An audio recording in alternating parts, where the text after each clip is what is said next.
ሰዎች ይህን ሔዋን ሰጠችኝ። እንሞክር። ስህተት ሰርተናል። እግዚአብሔር እየፈለገን ነው።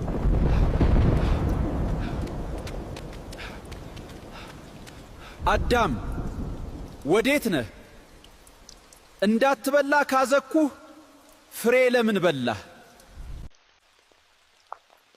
እግዚአብሔር የኢደን የአትክልት ቦታ ለቀን ወደ ምድር መሄድ እንዳለብን ተናገረ።